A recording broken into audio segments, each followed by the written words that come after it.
আসসালামু আলাইকুম। আমি লাবণীস কিচেনে আপনাদের আরেকবার স্বাগত জানাই।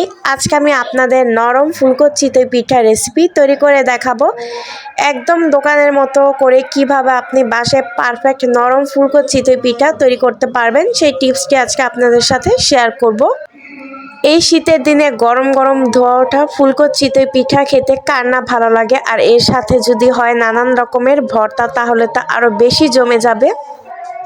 অনেকেই চিতই পিঠাটা কিভাবে ফুলকো করে বানাতে হয় সেটা জানে না, তার জন্য অনেকেই কিন্তু বাসায় চিতই পিঠা বানাতে চান না। তো কিভাবে ফুলকো আর নরম চিতই পিঠা হবে সেই সম্পূর্ণ টিপস আজকে আপনাদের সাথে শেয়ার করব। আশা করছি আমার আজকের সম্পূর্ণ চিতই পিঠা রেসিপিটা আপনাদের কাছে ভালো লাগবে। ভালো লাগলে প্লিজ একটি লাইক দিতে ভুলবেন না। চলুন তাহলে কথা না বাড়িয়ে আমরা মূল রেসিপিতে চলে যাই। প্রথমে আমি একটা হাঁড়ি নিয়েছি, তার মধ্যে আমি 2 কাপ পরিমাণ শুকনো আতপ চালের গুঁড়া দিয়ে দিচ্ছি। বাজারে যে চালের গুঁড়াটা কিনতে পাওয়া যায় আমি সেটাই এখানে ব্যবহার করেছি। এখন দিয়ে দিচ্ছি এখানে 1/2 কাপ পরিমাণ ময়দা। আপনারা চাইলে কিন্তু ময়দাটা স্কিপও করতে পারেন। এখন 1/2 চা চামচ লবণ দিয়ে ভালোভাবে মিশিয়ে নিচ্ছি। ময়দাটা দেওয়ার কারণে কিন্তু এই চিতই পিঠাগুলো অনেকটা ফুলকো হবে, খেতেও বেশ ভালো লাগবে।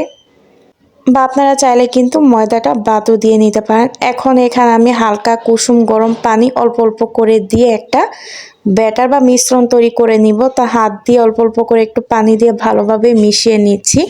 এই কাজটা কিন্তু আপনাদের অনেকটা সময় নিয়ে করতে হবে। তো হাত দিয়ে আমি ভালোভাবে চটকে নিচ্ছি অল্প অল্প করে পানি দিয়ে। এখানে কিন্তু কুসুম গরম পানিটাই ব্যবহার করতে হবে, না গরম না ঠান্ডা।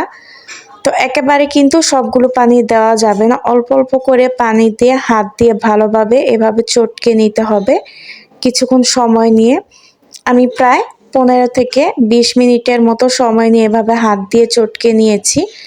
তো আবার আমি কিছু সামান্য পরিমাণ পানি দিয়ে হাত দিয়ে একটু ভালোভাবে চটকে নিচ্ছি। এটার উপরেই কিন্তু আপনার চিতই পিঠাটা কতটা সুন্দর হবে সেটা নির্ভর করবে, মানে পারফেক্ট চিতই পিঠা কিন্তু এর উপরেই নির্ভর করবে। এই গোলাটা যত বেশি সুন্দর করে তৈরি করতে পারবেন তত বেশি কিন্তু চিতই পিঠাটা সুন্দর হবে আর খেতেও ভালো লাগবে। এই চিতই পিঠার গোলাটা কিন্তু বেশি ভারী করা যাবে না। এই তো আমি একটা চামচের সাহায্যে দেখিয়ে দিচ্ছি। এর কনসিস্টেন্সিটা কিন্তু এরকম হবে, একটু পাতলা করে তৈরি করে নিতে হবে যেন পিঠাগুলো নরম ফুলকো হয়। এই কাজটা কিন্তু একটু সময় নিয়ে করতে হবে। এখন পিঠা তৈরি করার জন্য চুলাতে আমি একটা ছোট লোহার কড়াই বসিয়ে দিয়েছি। লোহার কড়াইটা কিন্তু একদম ভালোভাবে গরম করে নিতে হবে। এখন লোহার কড়াইয়ের মধ্যে আমি সামান্য পরিমাণ সয়াবিন তেল দিয়ে তারপর একটা ন্যাকড়া দিয়ে চারপাশটা মুছে নিচ্ছি।